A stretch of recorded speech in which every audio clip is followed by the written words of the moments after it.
Mga karangkada, live traffic update muna tayo. Simulan natin sa EDSA Guadalupe.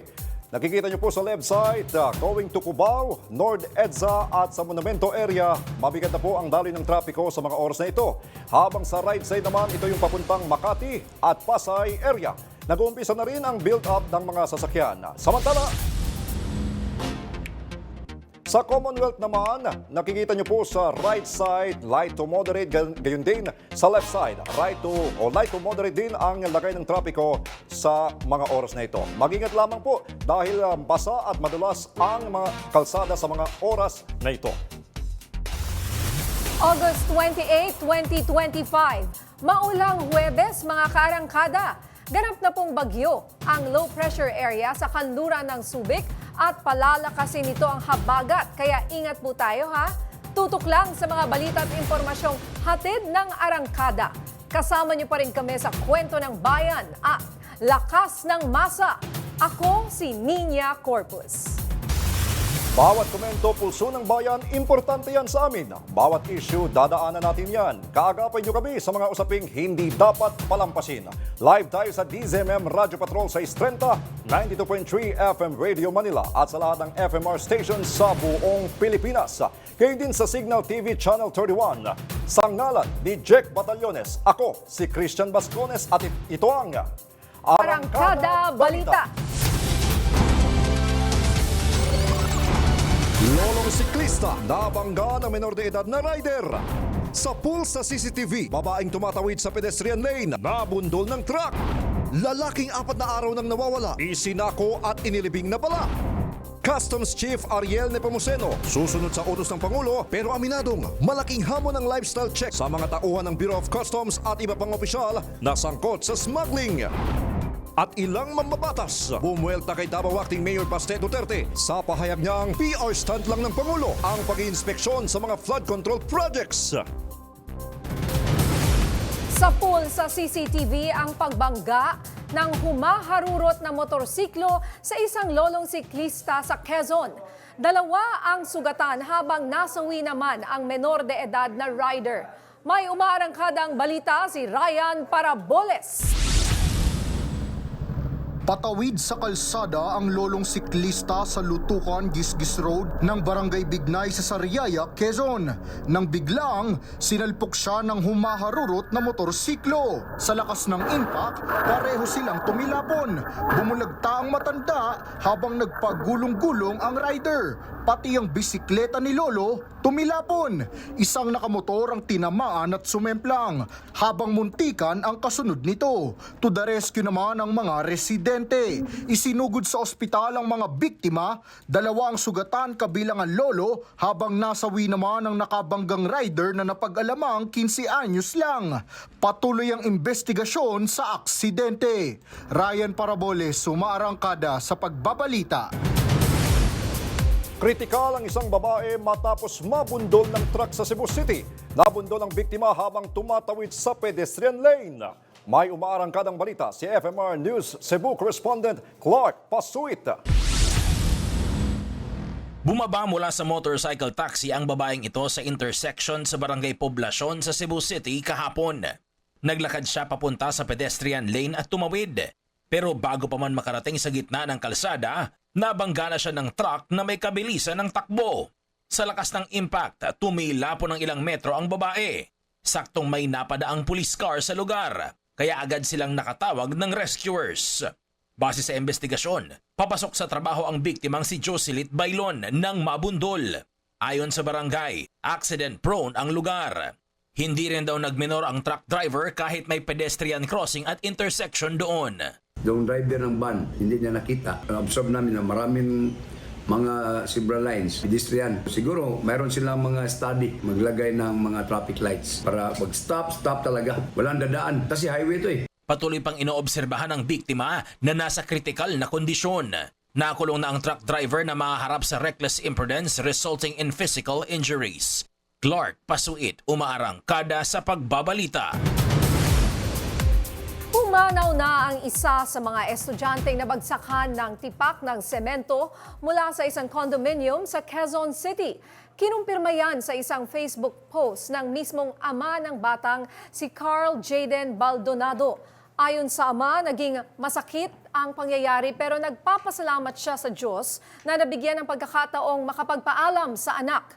Bago pumanaw, ilang araw ding nakaratay sa ICU ang biktima matapos mapuruhan sa ulo. August 12 nang mabagsakan ng semento si Carl habang naglalakad kasama ang dalawa pa niyang kaklase. Bukod kay Carl, isa pa ang nasa ICU. Naglunsad na ng investigasyon ang Quezon City LGU para mapanagot ang pamunuan ng condominium. Samantala, patay ng matagpuan ang isang lalaking iniulat na nawawala sa Cebu City. Ang masaklap pa, isinilid sa sako ang kanyang bangkay at inilibing sa likurang bahagi ng pinapasukan niyang game farm. Nagbabalik si Clark Pasuit.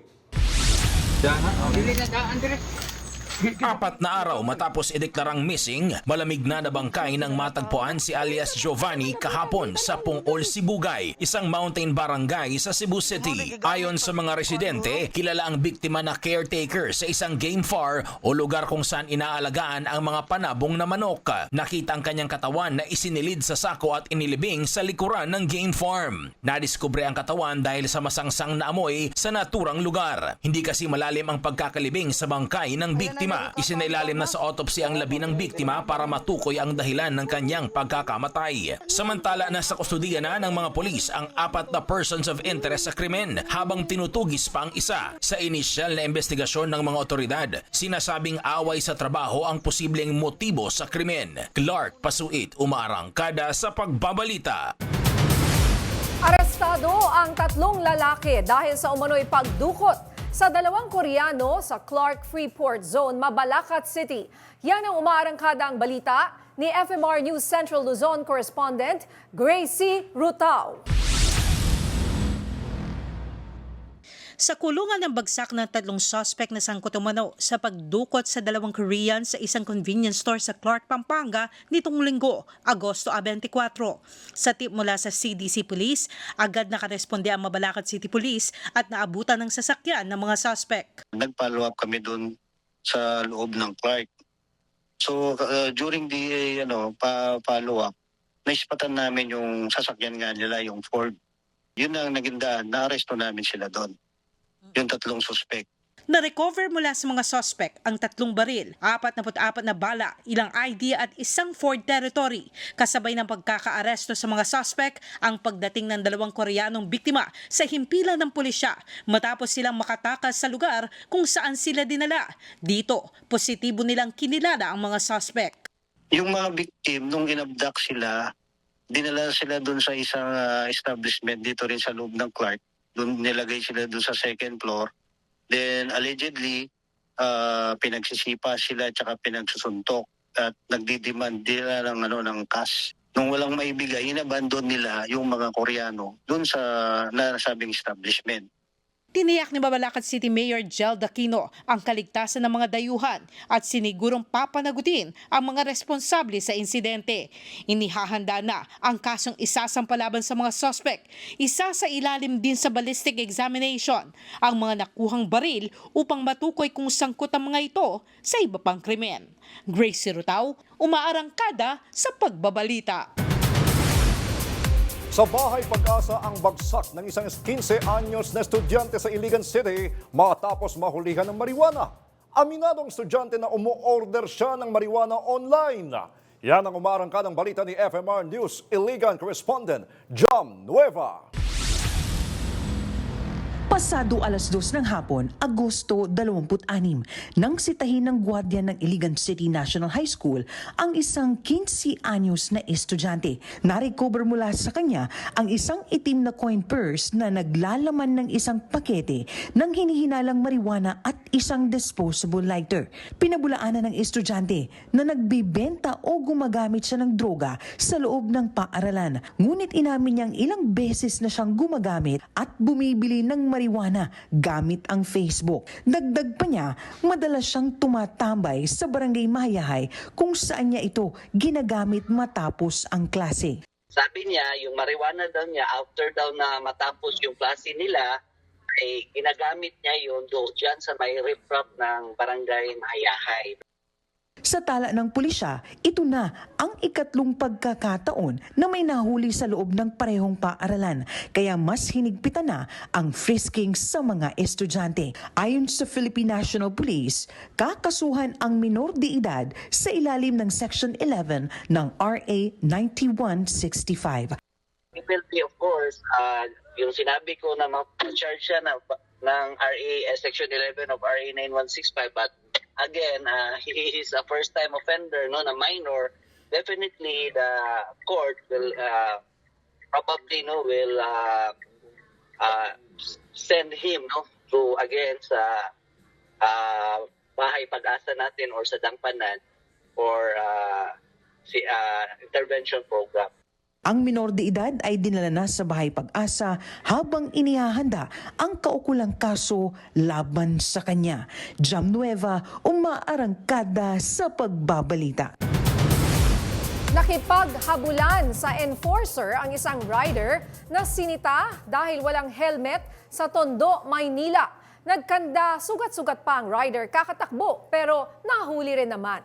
Nagbabalik si Brian Paraboles. Nagkumpulan sa Enzamora Street sa Pretil, Tondo, Maynila ang mga motoristang nasita ng Special Action and Intelligence Committee for Transportation o SAI. Huli si Kuyang Rider na walang helmet. Pero pagtalikod ng enforcer, sumubok tumakas. Naharang ang motor at natumba pero ang rider tumakbo. Ang ending, sugat-sugat ang paa at tuhod ng rider. Sa layo ng narating ng habulan, inihatid ng pedicabang rider at enforcer pabalik ng checkpoint. Paliwanag ng rider,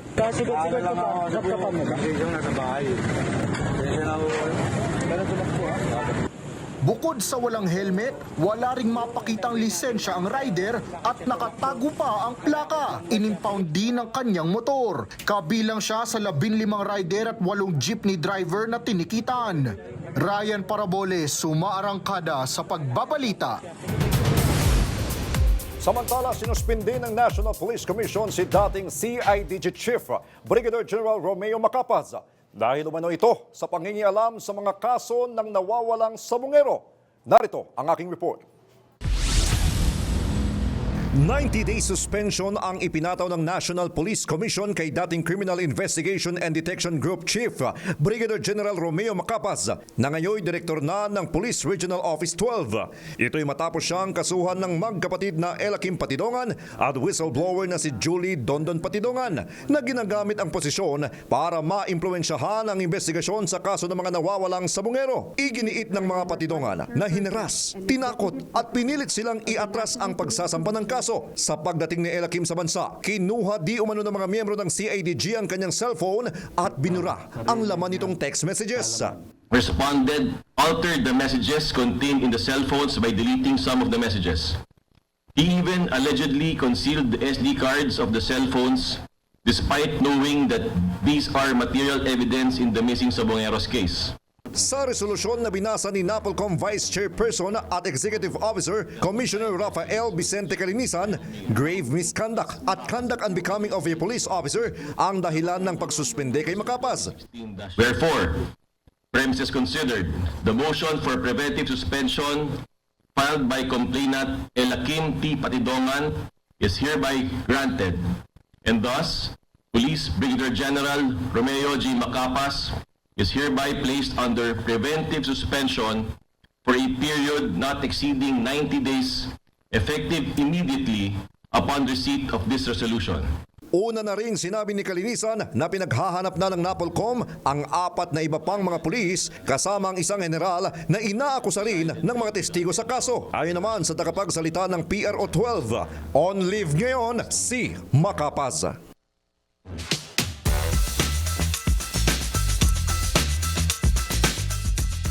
Mainit na usapin pa rin ang pagkakatanggal kay Police General Nicolas Torre III bilang hepe ng pambansang pulis. Ayon naman kay Torre, hindi niya minamasama ang pagkakaalis sa kanya, pero pagbubunyag ng Malacanang posibleng bigyan ng ibang pwesto sa pamahalaan ang dating PNP chief. Mas himayin nga natin ang mga pangyayari at makakasama natin live dito po sa studio si Sir Richard Haydarian. Siya po ay isang senior lecturer sa University of the Philippines Asian Center. Magandang hapon po, Sir Richard. Magandang hapon. Just to be clear, nagta-transition na ako sa University of Oxford, but it's a different yeah? So hindi na ako with UP. I'll have a different affiliation. Yeah. Okay, so, well, good luck with that. Yeah, let's- Kailan mangyayari Moving yung on. transition, sir? Ano po? Kailan ka mag-Oxford? Basta marami Malapit tayong na. gagawin sa Europe. I mean, may ICC pa. I know, yes. Since dahil sa ICC, I also thought maybe I'll do something also in Europe. So, Yeah. nagkataon lang sa Oxford, there was an opening or something. So, Congratulations yeah, kay congrats. Professor. Thank you. Yes, at least may resource person na tayo pagdating dyan. Pero back and forth naman. Sana maging available pa rin si Professor sa atin. Kahit Kahit- nasa Oxford. Gawa tayo ng May 3 inspirational a.m. doon. stories. Yun. Gawa tayo, oo, gawa tayo. Baka may British accent ka na rin pag Yeah, actually, kanina pinapanood ko yung isa na inspirational Nakita ko figure. yung tweet mo. Sorry na, iba tayo. May British accent doon sa Nagulat ako doon. Conscious ako, baka Nagulat ako Oxford yung doon. accent Oo. natin mamaya, di ba? Oo. Well, una sa lahat, ano po ang masasabi ninyo dito po sa surprising na pagkakasibak kay General Torre? Well, medyo may pagka-forthwith ang nangyari, no? Medyo mabilisan lang. Although nakausap natin yung mga tao na talaga nasa inner sanctum ng gobyerno. Marami na stress, marami sa akala ng marami na medyo hindi magandang optics around it eh. Mabilisan, surprise, lahat tayo nasa flood control, ano nangyari sa DPWH, biglang natanggal yung pa yung pinakasikat sa administration. So mukhang combination ito ng maraming factors. No? So obviously alam natin for a while meron tayong standoff doon sa appointments. Ang feeling ng iba ay medyo nag-overreach ang dating PNP Chief General Torre in terms of appointment. May mga ibang kwento na siguro naging hubristic daw siya, things maybe got into his head. Pero yung version naman niya is, he was just doing his job, meron siyang sariling vision, at siguro gusto niya kailangan na magkaroon ng discretion sa mga appointments and all. Kasi si General Torre is a singular figure. When was the last time may nakita tayo ng PNP Chief pupunta sa Commission on Human Rights at sasabihin niya, boss namin kayo pagdating sa issue ng human rights, di ba? When was the last time meron tayong ganitong celebrity level na isang PNP Chief dahil sa kanyang ginawa ukol sa mga issue na may kinalaman sa accountability. At it's a special thing given yung culture of impunity sa ating bansa. So, it's a very difficult situation because nasa twilight zone ngayon ng PNP eh. Remember, interim pa rin yung bagong because isa lang pwedeng 4-star general. So, I think everyone is looking for an off-ramp here. So, anong potentially off-ramp? I think kung ikaw si General Torre, mag-ingat ka about your next move. Kasi kung sa labas ka ng gobyerno, potentially vulnerable ka sa attack on multiple sides. Including, of course, yung mga Duterte camp na galit sa kanya dahil dun sa ICC arrest, Kibuloy arrest, among others. Pero potentially, vulnerable ka rin dun sa mga nasa loob ng gobyerno na hindi natuwa sa kanya at nasa likod siguro itong, I don't want to call it coup, but let's just call it a relieving of the former PNP chief. At the same time, kung may kukuha siya ng position, it has to give him enough mandate na magawa niya yung kailangan niyang gawin at yung kung may ambition siya for 2028, bibigyan siya ng paraan to show his skill at tuloy-tuloy yung kanyang mga adhikain for accountability. But I think if he's gonna take up anything, dapat the mandate is clear at diretsyo na siya mag-report sa presidente. Anything lower than that, I don't think tatanggapin niya. Pero Professor, sabi nga ng marami, this is very unpopular ang nangyari kay General Torre because ito yung pinakasaysayan ng pambansang pulisya. Siya lang yung pinakamabilis at pinakamadaling panahon na nagsilbi sa pambansang sa Philippine National Police. Do you think this will affect the entire organization and sa lahat ng mga nanunungkulan ngayon, lalo na po yung mga may posisyon, katulad po ni General Torre before as PNP Chief, sa tingin nyo ano yung effect nito sa buong organization and the rest of the government agencies? Huwag natin kalimutan na nasa transition phase tayo na kung saan hindi na mga PMAers ang expected. I mean, si current interim PNP chief ay medyo sa mga huli na ito ng mga PMA graduates na pwede mag-PNP. So, kumbaga historic si General Torre also because siya yung una na hindi graduate ng PMA na naging PNP chief. So, you don't want to send the wrong signal dun sa mga darating na mga susunod pa na mga PNP chief na hindi galing sa PMA. So, may dynamics yan. May mga institutional rivalries, may dynamics yan. So, for me, talagang kailangan ng parang damage control at restoring the morale of the institution. Alam natin, hindi nag-attend yata si General Torre doon sa turnover ceremony. And then tignan mo naman sa facial expression, di ba? Yung medyo ilang lahat eh. So I'm really hoping for the sake of the country, yun ang sinabi ni Secretary Remulla, national interest, eventually magkakaroon ng off-ramp dito kung saan General Torre will transition to something na bagay sa kanya at sapat para sa kanya at talagang karapat-dapat, and at the same time ma-restore yung situation sa PNP. Kasi ang PNP talaga natin nasa front line ito ng mga law and order problems natin. Alam natin, isa sa mga pinakamalaking mga atake sa kasalukuyan ng administration is hindi daw sila magaling in dealing with the law and order issues kumpara sa dating administration. So ang daming layers ito ang daming layers ito. So I don't think we even need to go dun sa mga background dynamics. Alam natin, yung optics was not good. And alam natin, the next few days will be very important kasi kailangan natin ng off-ramp. Kasi tama yan, national interest ang nakatutok dito And moving forward, sir, saan yung tingin na babagay itong si General Torre? Kasi parang sayang naman, tama ka. Saan ka nakakita ng isang very popular PNP chief, kumbaga na outshine nga niya, parang lahat ng secretary. Di ba? Even. Pero That doesn't help sometimes, right? Which exactly, I was gonna say, Sir Ronald Llamas nga said that, never outshine your master. So, Well, hindi niya do you think he should kasalanan, go di ba? I next? mean, natural yung charisma niya, di ba? Champion nga siya ng box. I mean, we were there sa Batasan, di ba? Nung Sona, siya yung star of the show. I mean, di ba? I mean, my point is, pwede siya maging Icarus, pero pwede rin siya maging Phoenix. I mean, wag natin kalimutan, si General Torre also had a kind of a meandering way to the top. This is not the first time na may mga setbacks siya. So, we're hoping na the same way na before, he worked his way back, di ba? Bigla na sa Davao siya. Next thing you know, he rose to the occasion. Dito pwede rin. Ang pagkaalam ko, within the first 12 hours na langan ko, sa mga kausap ko sa loob, ang list na ino-offer sa kanya is something like a flood control czar.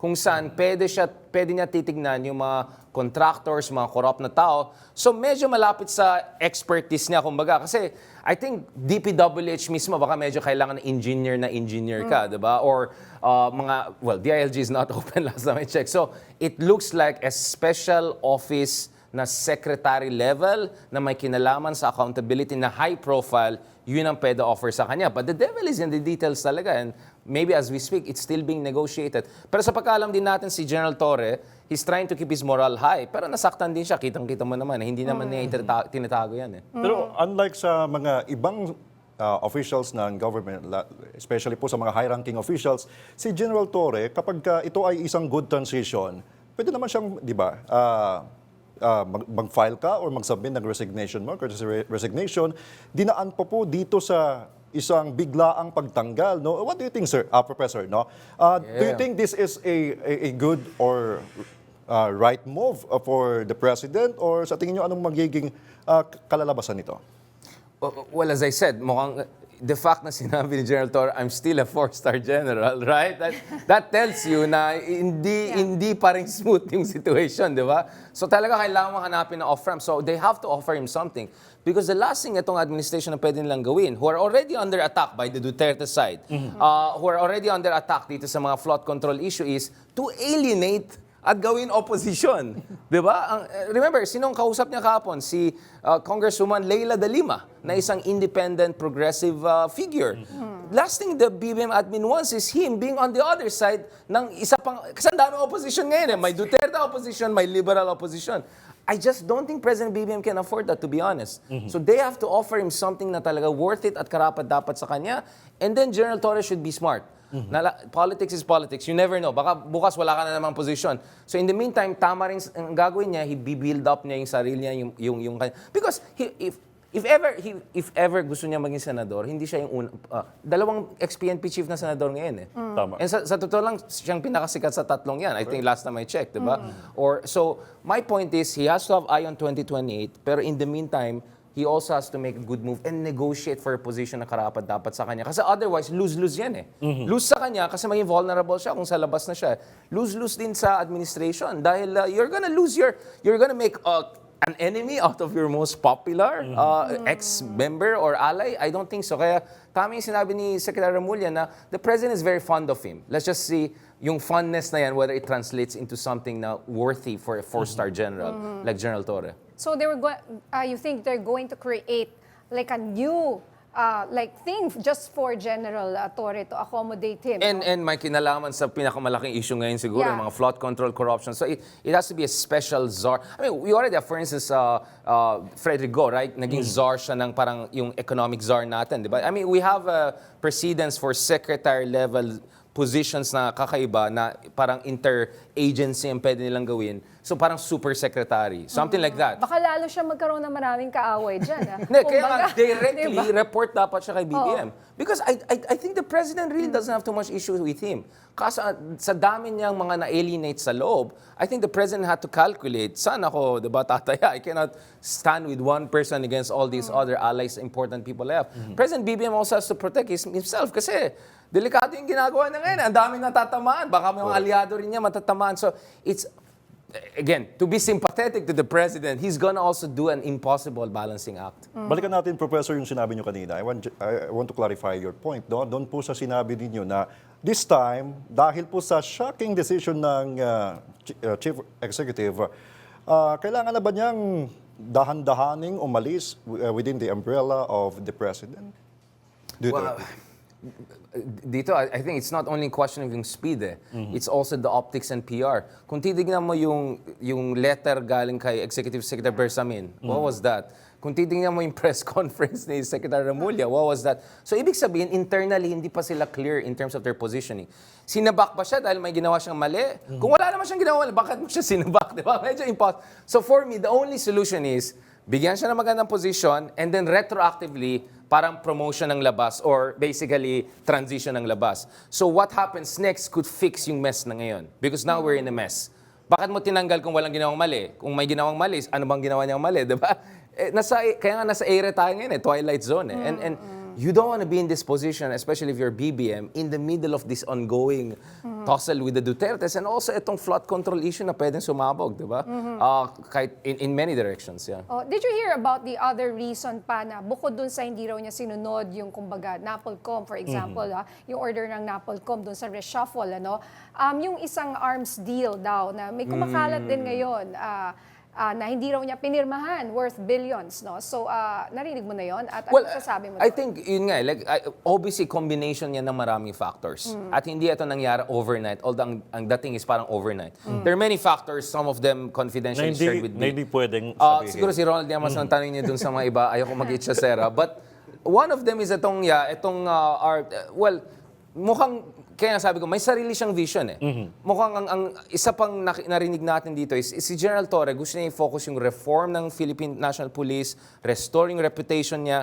Parang the last thing he wants is magkakaroon ng more mandate pa yung mandato yung PNP. Baka ma-overstretch. Kasi the whole issue dun sa rifle issue is first of all, malaking pera yan.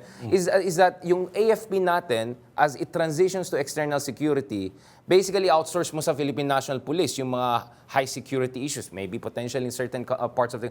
I think General Torre's idea was, ayusin muna natin yung PNP after the 6 years of Digong, all of the EJK issues, ayusin muna natin yan. And before we take upon new duties, let's fix muna our own institution, house cleaning.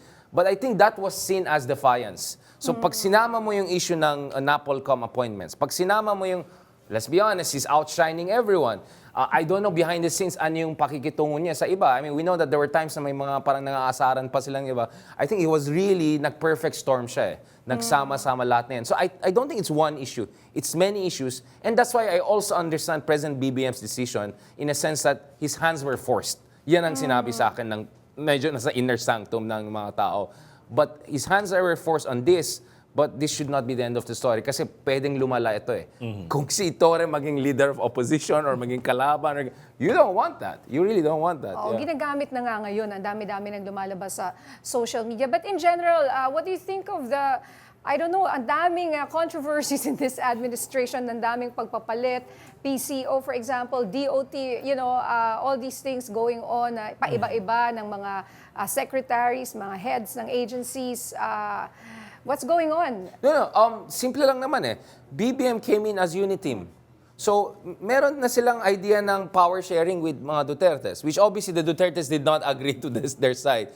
Ngayon na wala ng mga Dutertes. Remember, etong SONA was the first time wala kang Duterte at all. Anyone, even mga Duterte Alliance senators were not there. At least the most Duterte. So I think, feeling ni BBM ngayon, start from scratch na siya. I think kanina lang with Manny Pacquiao, meron siyang mga boxing, ganyan-ganyan. So I think the president is figuring out anong mga legacy year strategy ko. And this is not a good way to start. But he's trying, in fairness to BBM. At least yung 15 top contractors na pinaka-problematic minention niya. I hope he'll also mention the 15 top trapos or dynasties na involved sa mga ganitong proyekto over the past decades or so. So I think the president is still, to use the Chinese expression, crossing the river and filling the stones. But eventually, he has to have a solid plan moving forward. And at the same time, he has to crisis management itong Torres situation because this could really mutate into something very, very, very political explosive. Yeah. All right. Maraming Maraming salamat sa iyo, Professor Richard Heydarian. Meron kang magiging bagong show. Tama ba? Yeah. I'll be in and out. Yeah. Yeah. At saka sa ICC, mag-update din tayo. Yeah. Bagong show siya eh. Makikita, we'll see more of him dito po. Maraming salamat, Ginoong Heydarian. Just call me Richard. Dumaan na sa evaluation at sapat na preliminary investigation ang mga reklamong isinampa ng CIDG kaugnay sa mga nawawalang sabungero. Ayon kay Justice Assistant Secretary Eliseo Cruz, kabilang sa mga kaso ang paglabag sa Republic Act 10353 o enforced disappearance, kidnapping, murder, corruption of public officials, obstruction of justice, graft at paglabag sa Republic Act 11983 o New Philippine Passport Act. Nauna nang sinabi ni Cruz na sa 401 skeletal remains ang nakuha ng Coast Guard sa Taal Lake, pero 163 na DNA samples na sinuri ng PNP Forensic Group. Wala pang tumutugma sa 29 samples na mula naman sa pamilya ng mga nawawala. Sa aming pagbabalik, binabantay ang low pressure area ganap ng bagyo. Marami pang mainit na balita sa pagbabalik ng Arangkada Balita.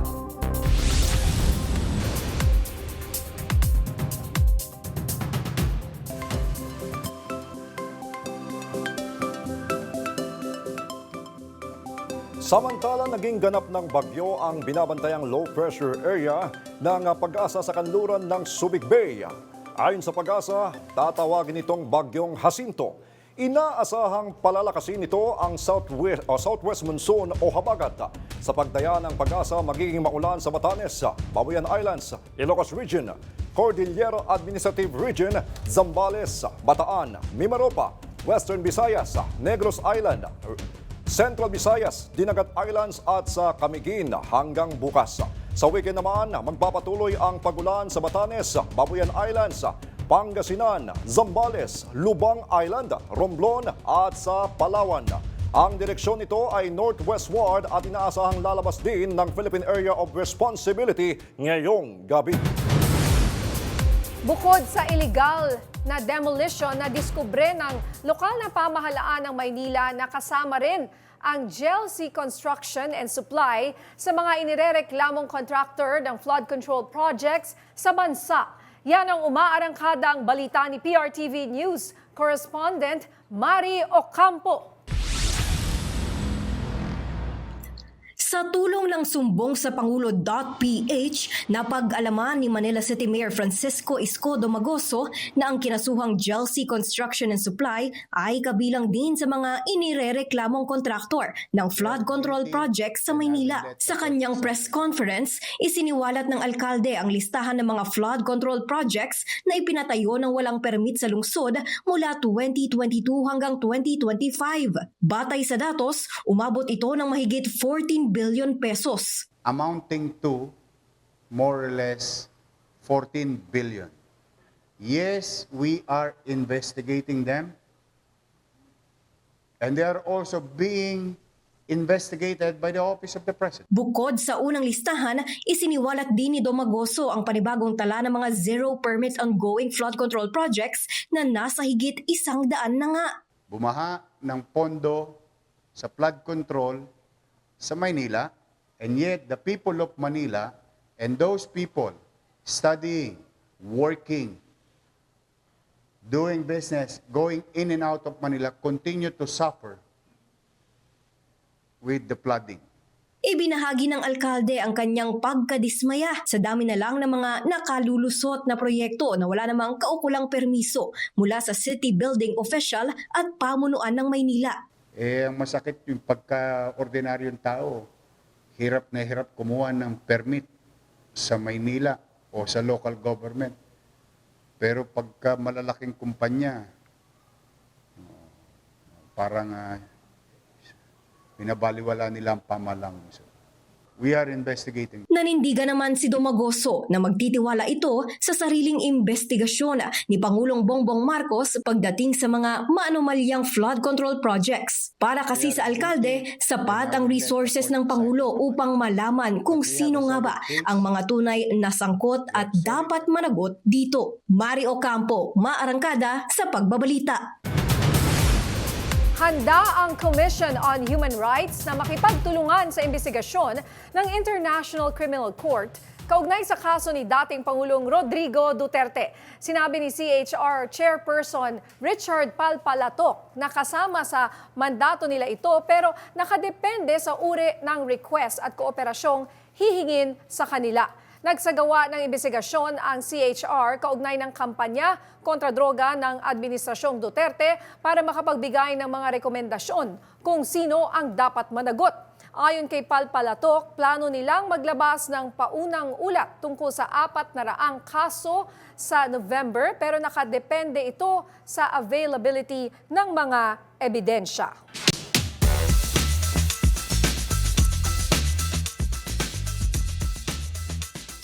Ilang linggo na lang at isasagawa na ang confirmation of charges hearing ni dating Pangulong Rodrigo Duterte sa kanyang kasong crimes against humanity na isinampa sa The Hague, Netherlands. At para pag-usapan kung paano paghahandaan ang mga witnesses at complainants para sa nasabing hearing, makakausap natin si Assistant to Counsel sa ICC na si Attorney Cristina Conti. Attorney Conti, magandang gabi po and welcome sa Arangkada Balita.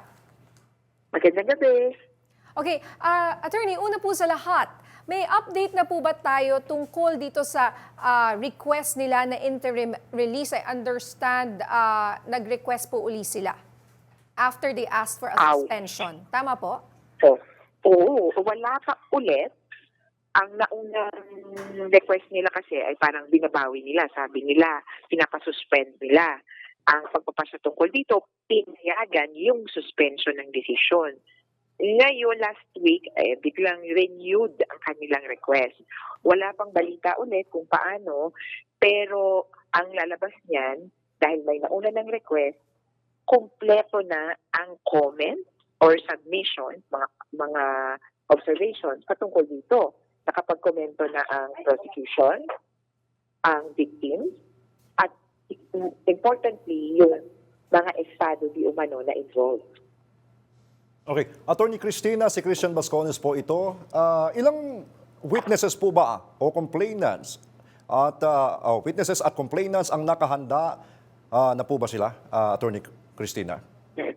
Sa bahagi ng victims, pag-usapan pa namin yan kung kailangan magpresenta ba ng biktima. Pero, iwalay itong team na ito, bahagi ng prosecution, ang intindi namin ay meron silang 2 daw na maaaring iharap. Hindi pa yan final kasi choice nila kung maghaharap sila ng kung sino o ano man. Pero sa tingin namin, sa kanila yon, hindi kami privy o hindi namin alam kung anong gagawin ng prosecution. Pero kung kukuha sila ng biktima na witness, palagay ko mas magandang ihanda yan or iharap sa trial na mismo. Okay. Pwede niyo po bang i-explain, Attorney, kung ano itong magaganap na confirmation of a hearing sa September 23? Tama po ba? Yes. Tuesday yan, sa susunod na buwan, kung saan ihahapag ng prosecution ang kanyang, kumbaga, theory o ang kanyang ikinakaso o reklamo laban kay Duterte. Kauna-unahang pagkakataon na maghaharap ang mga partido. So, yung prosecution, yung defense, at yung legal team ng mga biktima. Yung legal team ng biktima may special role lang talaga dahil yung views and concerns ng participating victims ay maririgin diretso ng ICC pre-trial chamber o ng mga judges. Sa hearing na ito, alam nyo, posible pa lang maging mahaba at umabot, it could stretch out to about 4 days. 4 days? Sa hearing na ito, kukumbinsihin ng mga huwes na magbukas ng trial o ng paglilitis patungkol din sa nangyari. Kaya kumbaga soap opera, trailer ito. Hindi pa ito yung mismong paglilitis. Kaya ang sabi nga nila, hindi ito technically trial, kundi initial na paghaharap at pag-presentation. Pangungumbinsin sa mga judges na buksan ang trial na may tapat na ebidensya para magtuloy-tuloy tayo ng determination kung itong taong ito ay guilty or not. So sa hearing na ito, hindi pa yung guilty or not. Dito pa nga lang actually pag-uusapan anong ikakaso sa kanya. Ayan. Ilan po ba ang inyong ikakaso sa kanya para sa confirmation of hearing na ito? Ang sabi ng prosecution, na sila naman ang bahala dito, merong isang charge or isang kaso na pakalahatan na crimes against humanity in the act of murder. Pero sa tingin namin, sa bahagi ng mga biktima, hindi sapat yun kasi merong mga nakulong. So dapat meron din crimes against humanity in the acts of imprisonment, among others. Meron din kasing torture, meron din rape and other inhumane acts. Kaya, kumbaga, di ba, pag tinanong mo, natokhang ka? Oo, nakulong po ako ng 5 taon. Hindi lahat yan napatay. Kaya kailangan ipakita sa judges na malawak pa ang universe ng mga nabiktima ni Duterte. Okay. Attorney, makaka-apekto po ba dito sa presentation of the witnesses sa mga magpa-file ng kaso yung consideration po ng health ng mismong inaakusahan na si dating Pangulong Rodrigo Duterte? Yung kalusugan niya? Opo.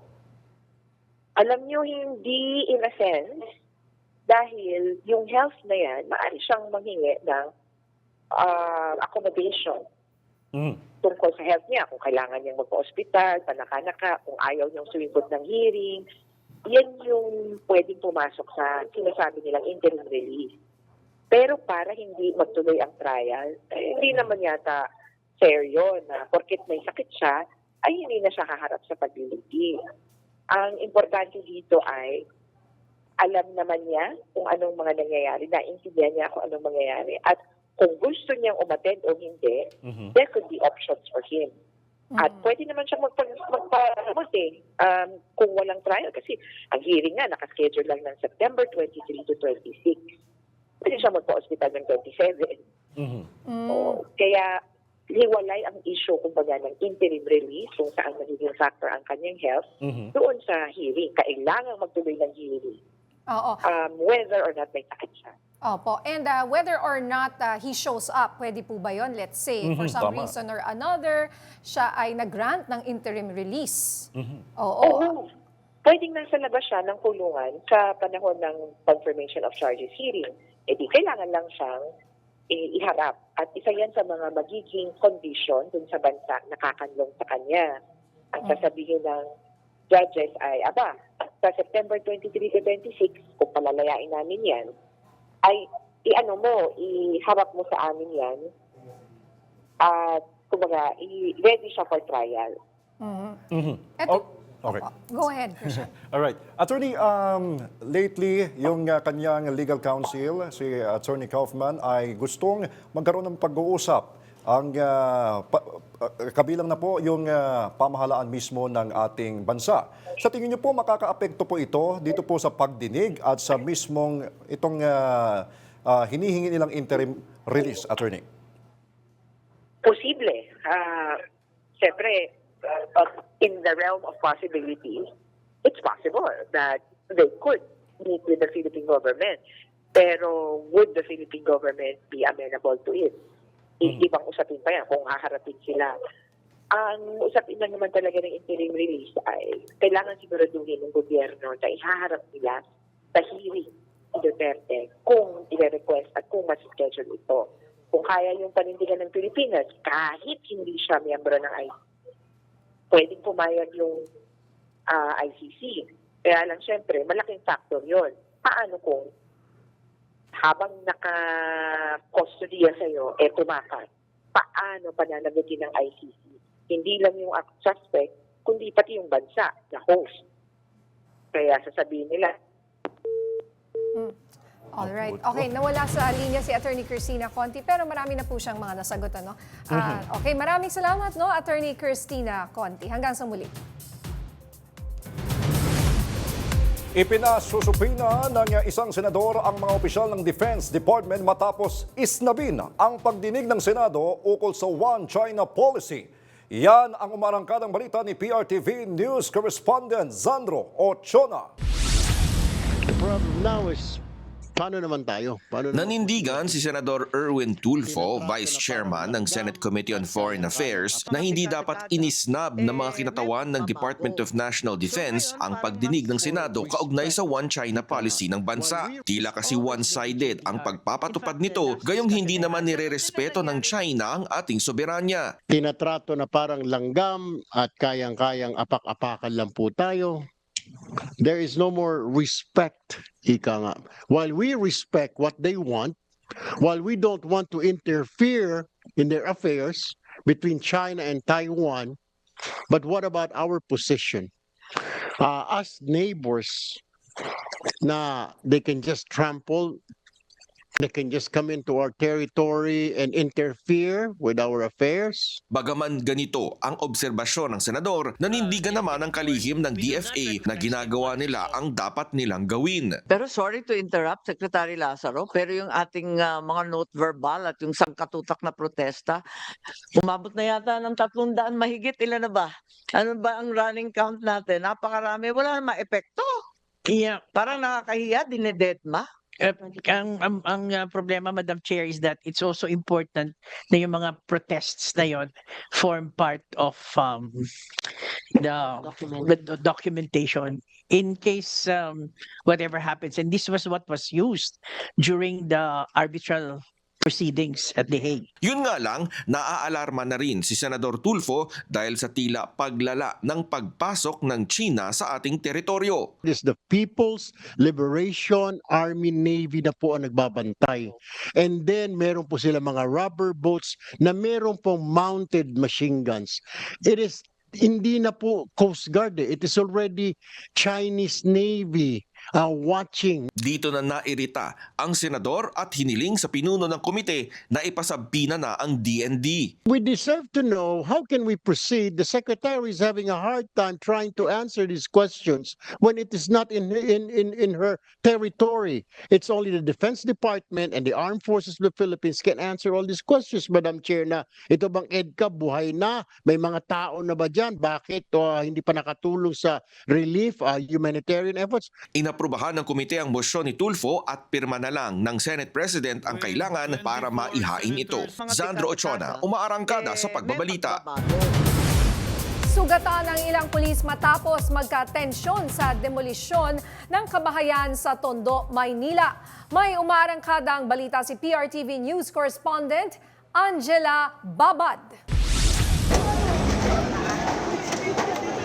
Pasado alas 7 ng umaga kanina nang nauwi sa tensyon ang demolisyon ng mga kabahayan sa Laguna Extension Barangay 227, Abad Santos Avenue, Tondo, Maynila. Umulan ng bote at bato sa lugar matapos umalma ng mga residente sa demolisyon. Ayon kay Barangay Kagawad Angelo Santos Antonio, may mali daw di umano sa papel na ipinakita ng demolition team. Nagkaroon tayo ng problema sa dokumento nila dahil mga nakaraan buwan, meron sila sa aming pinapirmahan for attendance kasi nagkakaroon sila ng hearing, yung iba hindi nakaka-attend.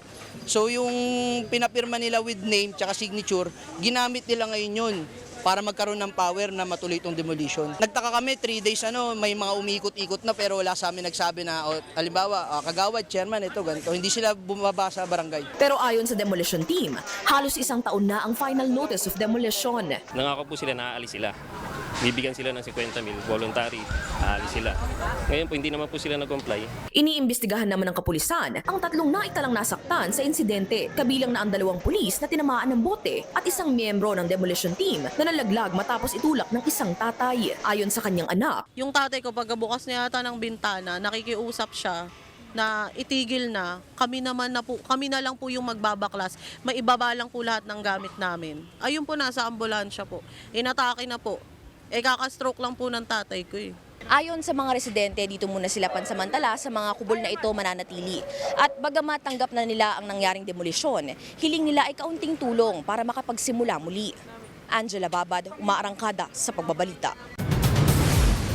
8 sasakyan at motor ang napinsala matapos araruhin ng isang pampasaherong bus sa Commonwealth. Paliwanag ng konduktor na wala ng preno ang bus. May umaarangkadang balita si Kath Kahukom. 10 ang sugatan matapos araruhin ng isang pampasaherong bus ang ilang sasakyan at motorsiklo sa kahabaan ng Commonwealth Avenue kaninang mag-aalas 7 ng umaga. Ayon sa konduktor, nawala ng preno ang bus na galing sa Pangpalay, Bulacan at bumibiyahe papunta sa Parañaque Integrated Terminal Exchange. Dahilan para araruhin ang isang sedan, UV Express, modern jeepney, traditional jeepney, 6 na nakaparadang motor at ilang barikada ng MRT-7. Kinilala ang driver na si alias Ronaldo, 36 na taong gulang at residente ng San Jose del Monte, Bulacan. Agad nagpadala ng emergency team para respondehan ang mga nasugatan. Naging pahirapan ang pag-rescue sa isang pasahero ng modern jeepney na naipit ang paa sa insidente. Isinugod ang mga sugatang pasahero sa Rosario Maclang Bautista General Hospital at Commonwealth Hospital para mapagamot. Inihahanda na ng Quezon City Police District ang pagsasampa ng kasong reckless imprudence resulting in multiple damage to property at multiple physical injuries sa driver ng bus. Kat Kahukom, umaarangkada sa pagbabalita. Inamin ni San Mateo Rizal Mayor Omi Rivera Jr. na nagulat siya sa naging pahayag ni Manila Mayor Isko Moreno Dumagoso at sa kautusan ng Metropolitan Manila Development Authority na itapon ang basura ng Maynila sa New San Mateo Sanitary Landfill. Paliwanag ni Rivera, hindi sila kinonsulta o nagbigay man lang ng abiso kaugnay sa naturang hakbang. Aniya ang landfill sa bayan ay nagsisilbi lang na alternatibong tambakan kung ihinto ang Montalban landfill. Hindi rin aniya ito nakadisenyo para tumanggap ng malaking basura mula sa Metro Manila. Ayon pa sa alkalde, mamumuno agad ang landfill. Samantala, kagabi matindi ang pagsisikip ng trapiko sa San Mateo Rizal dahil sa malalaking truck ng basurang nagtatapon sa San Mateo landfill. Inanunsyo ng Social Security System ang plano nitong magsagawa ng nationwide job fair katuwang ang Department of Labor and Employment. Yan ang umaarangkadang balita ni PRTV News correspondent Mari Ocampo.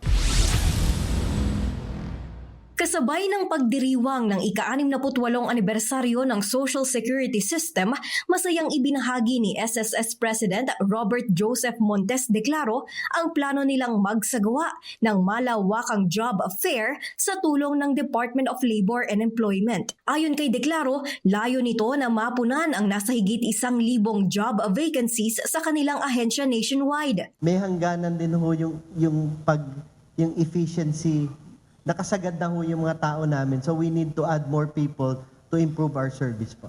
Mula kasi sa 12,500, ibinaba sa 8,500 ang plantilya ng SSS, bunsod ng pagbibigay ng digital services. Sa kabila nito, maraming mga posisyon pa rin ang nababakante. Aminado naman ang ahensya na marahil isa sa mga rason dito ay ang mahigpit na proseso nila. Dagdag pa ng SSS, 60 hanggang 70 na aplikante ang kadalasang nag-a-apply sa isang posisyon. Kaya patuloy din nilang palalakasin ng kanilang human resource team. Hopefully, within the next 24 months, if we are able to hire kahit na 70%, then malaking tulong na din po sa amin. Kaugnay naman sa sweldo sa mga posisyong kailangang punuin. With regards to the salaries, it ranges from about 22,000 upwards. No?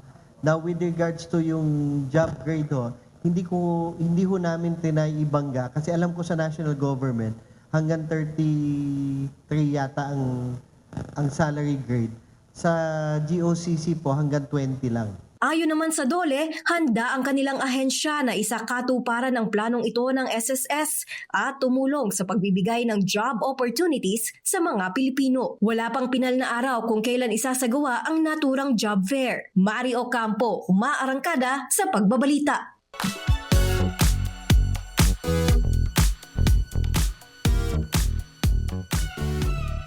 Big shocker para sa press ang revelation ng dating action star na si Jeric Raval. Say ni Jeric, may dalawa na siyang apo mula sa anak niyang si AJ at partner nitong si Aljur Abrenica. Yan ang umaarangkada ang showbiz balita ni DJ Mama Mia.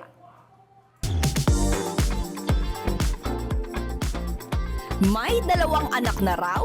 Yan ang chika ni Jeric Raval sa panayam sa kanya ng entertainment portal na PEP tungkol sa anak niyang si AJ at karelasyon niyang si Aljur Abrenica. Say ni Jeric, higit 1-year-old na ang panganay at 2 months old naman ang bunso. Dati nang idininay ni na AJ at Aljur na may anak na sila. Wala pang pahayag sina AJ at Aljur kaugnay nito. Bago yan, usap-usapan din ang family bonding over circus ni na Aljur, Kylie Padilla at dalawa nilang anak. Sa kanyang post, pinasalamatan pa ni Kylie si Aljur dahil sinamahan niya sila. Ako po si DJ Mama Mia ng FM Radio Manila.